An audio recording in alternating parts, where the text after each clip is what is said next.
Estamos en un nuevo programa de Espacios Vividos. Además, el otro día dejábamos un tema que vamos a retomar con nuestro colaborador, a quien hoy le damos, como siempre, la bienvenida. Francisco Pellicer, buenos días. Buenos días. Como siempre, geógrafo, investigador, docente de la Universidad de Zaragoza, que nos va a deleitar con toda su experiencia. El otro día hablábamos del Barranco de la Muerte, de lo que ocurría de estas lluvias torrenciales, del pasado 6 de julio, y nos quedábamos un poco pendientes hablando. Usted nos contaba qué es lo que había ocurrido, pero que puede haber posibles soluciones para que esto no vuelva a pasar. Creo que no nos quedábamos por ahí, así que si le parece lo retomamos donde usted considere. Muy bien, pues recordando un poquito, ha habido unas precipitaciones fuertemente intensas en una cuenca en el sur de Zaragoza, una pequeña cuenca que es el Barranco de la Muerte, unos 10 kilómetros cuadrados. Todo el espacio por el que discurre el agua que se concentra en un barranco es lo que llamamos cuenca.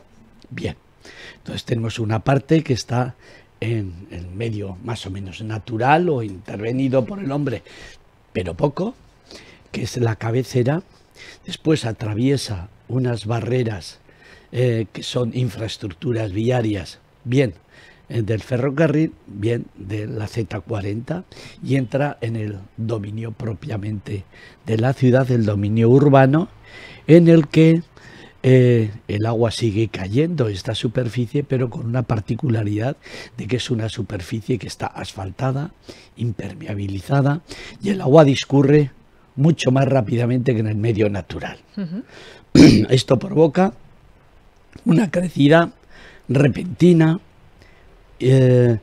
muy rápida, en un cauce que habitualmente está seco y que además casi ni nos fijamos de que es un cauce.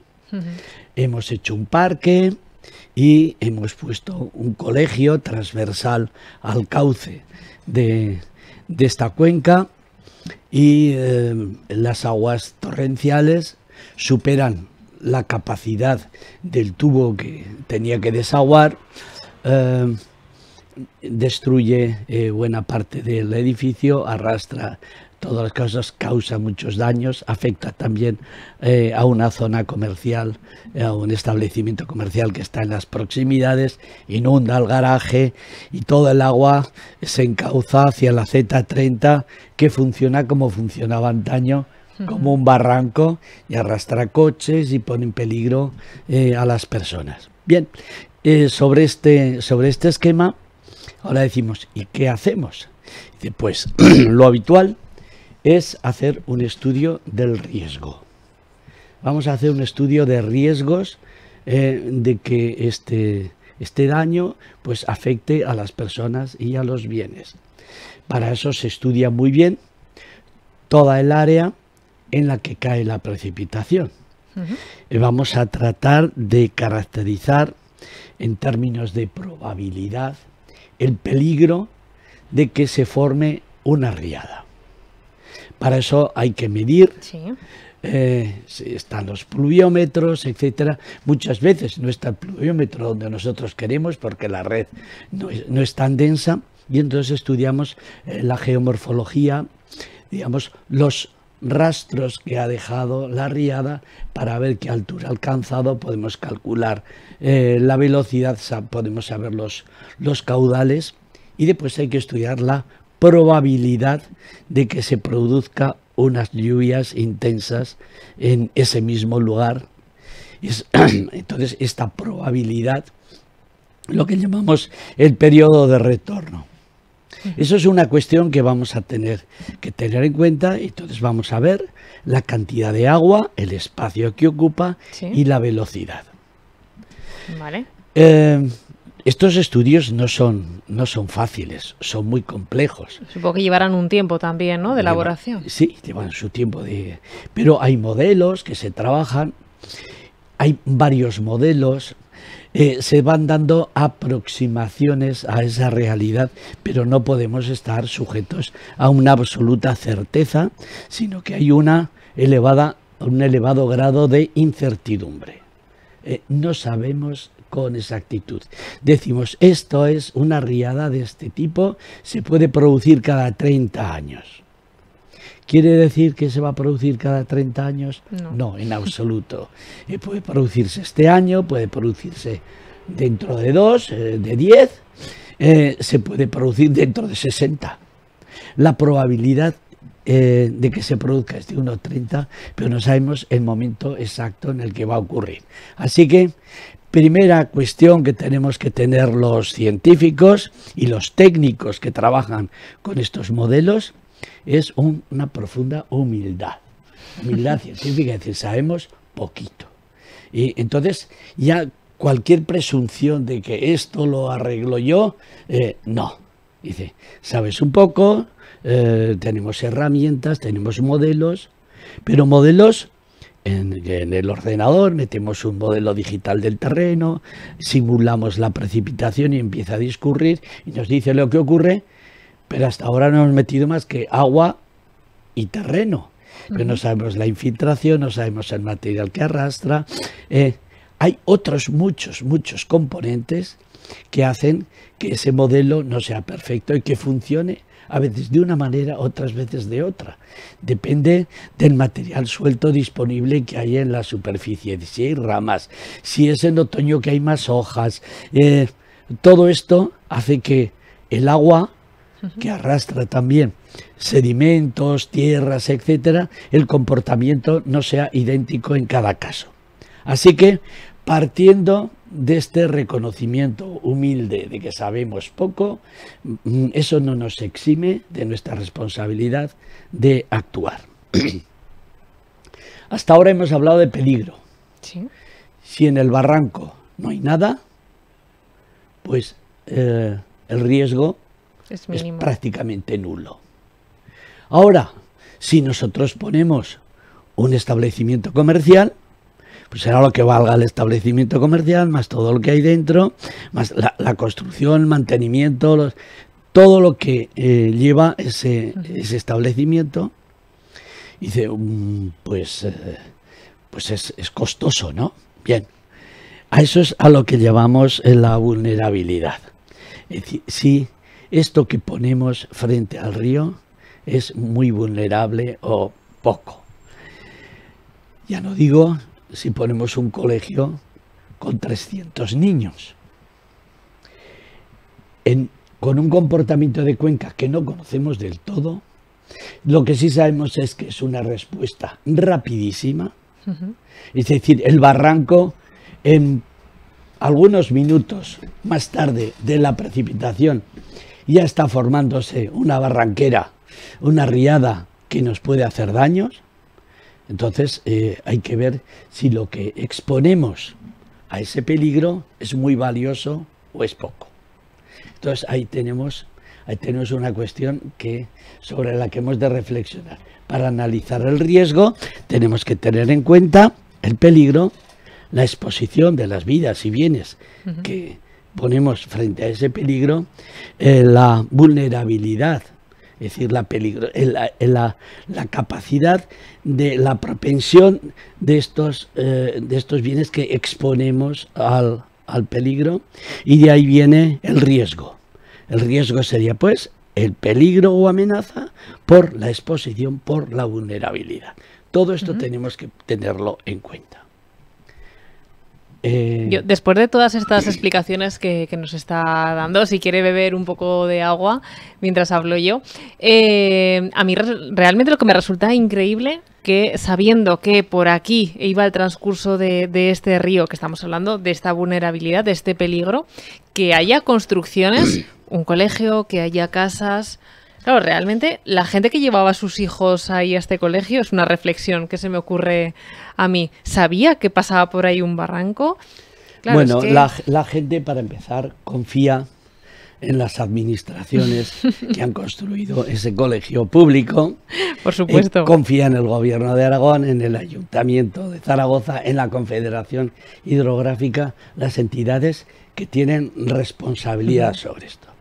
Muchas veces no se conoce o no se conoce suficientemente. Aquí se sabía ya en los estudios previos para la construcción del colegio, ya se habla de que está el lecho de un barranco, es un barranquito pequeño, dice, un barranquito pequeño en un área semiárida sujeta a precipitaciones muy intensas con una probabilidad X de producirse un barranco.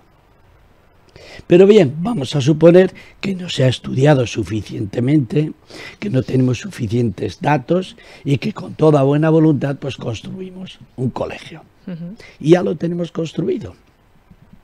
Pero llega un evento y te dice, os habéis equivocado. Habéis puesto un colegio en mal sitio. Entonces ahí vienen lo que son los estudios de ordenación del territorio, que tienen que ser previos, en los que se ve si hay un barranco o no. Es barrancos con una cuenca de 10 kilómetros cuadrados, hay miles y miles en la depresión, en toda la cuenca del Ebro. Es imposible estudiar uno por uno. Dice, pero ¿y en las zonas urbanas? Donde tenemos tantas actividades y tantas personas expuestas al peligro. ¿No deberemos hacer un estudio de riesgos previo a una planificación territorial o urbanística? Por ahí empiezan las cosas. Y bien, vamos a suponer que nos hemos equivocado. Y pues si nos hemos equivocado, bien está que volvamos al camino cierto. Bien, ahora el río nos ha dicho, esto es mío, yo paso por aquí. ¿Qué podemos hacer? Tenemos distintos supuestos. Uno de ellos es decir, quitamos el colegio de este lugar y lo desplazamos 100 metros para salir del barranco. Hay espacio disponible, yo he estado viendo la fotografía aérea, hay espacio más que disponible. Se podría hacer una permuta de un espacio que tiene una dedicación de no urbanizable, no se puede construir. Ese espacio se cambia por el actual colegio, entonces la parcela del actual colegio se lleva a este sitio y donde estaba el colegio se deja como zona natural. Hay una compensación a nivel de planificación, esto se hace mucho. Y dejamos que entre ese barranco de una manera continua y que transcurra sin afectar a un bien tan precioso como puede ser un colegio. Curiosamente, en los estudios que se han hecho, pues por el ayuntamiento y por las empresas que trabajan con el ayuntamiento, esta opción no se ha valorado. A mí me parece, cuando menos preocupante, que esta opción dice, esta no entra. Y en el estudio aparece que dice, esta no se contempla. Pues porque será caro, por las razones que sean, no dice por qué. Dice, no se contempla. Dice, vaya. Pues parece ser que la mejor medida, que era no exponer al peligro a los niños, no se contempla. Y bueno, pues hay otras medidas. Y se hacen un montón de medidas correctoras. Estos son medidas ingenieriles. Por cierto, el trabajo que se ha hecho para el ayuntamiento es un trabajo muy preciso en el que se ha estudiado cómo hacer que el agua venga más pausada, que llegue, que dure más tiempo en pasar, es decir, que no baje toda la barranquera, sino regularla, retenerla, poner impedimentos para que el agua llegue más tarde. Entonces, si reducimos la cantidad de agua por unidad de tiempo, ya hemos hecho algo, y reducimos también la velocidad. La velocidad del agua es un factor que hace que se causen muchos daños. Bien, entonces aquí han hecho el estudio este que plantean los ingenieros al ayuntamiento y que el ayuntamiento adopta como bueno, basándose en un estudio muy concienzudo y muy respetable, absolutamente. Ponen toda una serie de propuestas de medidas que llamamos estructurales. Quiere decir, vamos a modificar esta cuenca para que el agua venga más despacio, con menos velocidad. Vamos a evitar que las aguas choquen contra el edificio mediante la construcción de un muro. Como la construcción de un muro parece que es insuficiente, vamos a prolongarlo con un canal amplio para que el agua pueda discurrir y la llevamos hasta otro sitio. Bien, todos estos son medidas estructurales que ayudan sin duda a mejorar o a disminuir el riesgo sobre el colegio. Pero ojo, estamos hablando con modelos sometidos a una fuerte incertidumbre.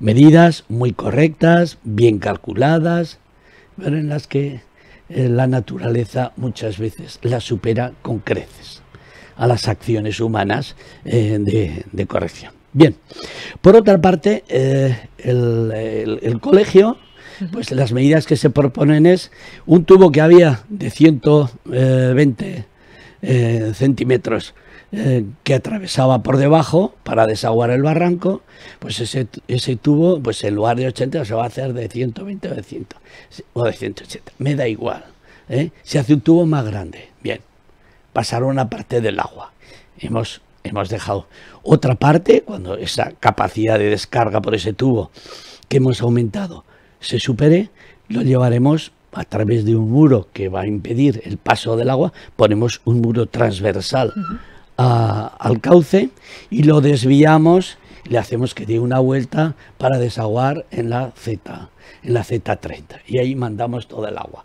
De momento el edificio parece que lo hemos salvado. Hay cosas que no se pueden cambiar o que es más difícil cambiar, por ejemplo, pues la Z30 o las avenidas de tráfico que está ya hecho es más difícil de cambiar, y por otra parte tienen una vulnerabilidad menor, porque no hay tantas personas ni tantos bienes expuestos en esa parte. Se hace el tubo más grande, el muro, el canal, aguas arriba, se hacen una serie de muros transversales al barranco para que el agua se retenga y retenga sedimentos, y eso incluso hasta la cuenca alta, donde hacen unos muros transversales con una capacidad de retención de agua importante. Bien, sin duda todo esto mejora, pero no garantiza que un fenómeno de esta naturaleza tan salvaje nos pueda volver a ocurrir. ¿Tenemos otras alternativas para llevar a cabo esto?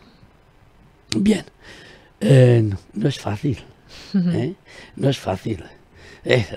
La alternativa, que yo diría definitiva para el colegio, es trasladarlo fuera del cauce y tratar el resto de lo que es el cauce, tratarlo como una zona natural, haciendo que forme parte de la infraestructura verde de la ciudad, de la infraestructura verde y azul de la ciudad. Bien, pero después vamos a llegar a la Z30 y ahí vamos a soltar todo el agua. Entonces, en una segunda fase, este estudio que hace el ayuntamiento, en una segunda fase se plantean si hacer un túnel bajo la Z30, una obra costosa e importante, pero esa agua hay que sacarla a algún sitio. Y yo en los estudios que he estado viendo, hasta ahí llega las medidas. El crear unos cauces o unos cauces de alivio o unos túneles, hacer que el agua discurra. Pero no dice nada qué pasa con el agua debajo del Canal Imperial de Aragón, donde el agua se expande en abanico, donde hay industrias, donde hay actividades humanas, donde hay depósitos de materiales contaminados. De ahí no se dice nada. Así que mi primera crítica iría a que tenemos que hacer una acción global, que vaya desde medidas correctoras en la parte superior, que disminuyan la intensidad de los caudales, que pasen en más tiempo, en lugar de mucha agua en poco tiempo, que pasen la misma agua, pero en más tiempo. Eso reduce la velocidad y la capacidad de producir daños. Eliminemos todos aquellos elementos que son muy vulnerables, que afectan a personas y a bienes, quitémoslo de ahí, llevémoslo a otras partes.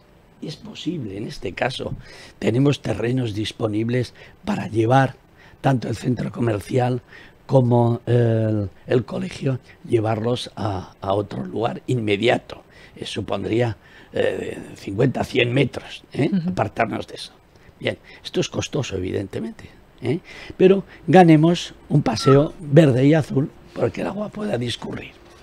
Y aguas abajo sigan estudiándose las fórmulas para ver cómo ese cañón que forma la Z30, aguas abajo del nudo de la policía local, ahí está muy estrecho.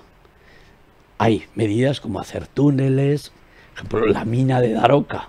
Entonces, por Daroca pasaba un barranco por mitad del pueblo. Después de inundaciones y tal, pues se hizo un túnel paralelo en la mina por el que el barranco se desvía y Daroca no se inunda. Bien, en este caso habría que estudiar en ese sentido y sobre todo habría que ver cómo distribuimos el agua en ese abanico aluvial, aguas abajo, donde también tenemos personas y bienes expuestos. Es una operación que se tiene que hacer conjuntamente, con una coordinación institucional importantísima. Aquí hay competencias estatales, la Confederación Hidrográfica, de Protección Civil. Hay competencias autonómicas, educación, ¿dónde ponemos este colegio? Hay competencias urbanísticas del ayuntamiento. Todas nuestras administraciones tienen que trabajar conjuntamente en estas ¿De cuánto cosas. tiempo cree usted que podríamos estar hablando de encontrar una solución y acometer unas obras? Bien, si se trata de hacer obras, se pueden hacer relativamente pronto. Hombre, hay que hacer los proyectos, calcularlos adecuadamente. En buena parte el estudio ya hace buenas propuestas, y lo calcula con estos márgenes de incertidumbre que estamos hablando. Esto podría ser relativamente rápido, el hacer unas medidas correctoras podría ser relativamente rápido. Un poco más costaría trasladar el colegio y hacerlo de nuevo en una zona segura, que es por donde habría que haber empezado. Nos hemos equivocado, todos nos equivocamos, no hay problema. Yo a la persona institución, entidad, que hace cosas, le perdono que se equivoque. Lo que no le perdono es que no haga nada. Pues entonces seguro que se ha equivocado siempre. Entonces, cuando hacemos cosas y nos equivocamos, pues corregimos. Entonces, para mí, lo más importante sería corregir esa exposición al daño tan grave como es un colegio. Yo lo pondría en otro sitio y al lado. Eso cuesta un poco más que hacer unos muros transversales.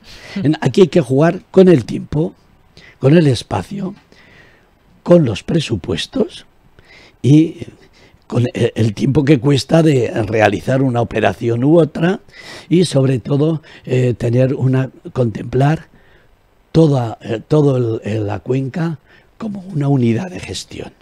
Francisco Pellicer, el tiempo es lo que se nos acaba a nosotros en este programa, así que muchísimas gracias por habernos explicado todo esto también. Si nos queda algún fleco pendiente, lo trataremos el próximo día. Y gracias, como siempre, por venir. Sí, perdonad esta voz tan radiofónica y tan televisiva con la que os he obsequiado hoy, pero el trabajo en el campo, el viernes estuve con mis estudiantes todo el día gritando para poder explicar cosas, pues lleva sus secuelas. Bueno, pues esperamos que se recupere para el próximo programa. Hasta aquí este programa de Espacios Vividos con Francisco Pellicer. Nos vemos en unos días porque seguro que tiene mucho más que contarnos.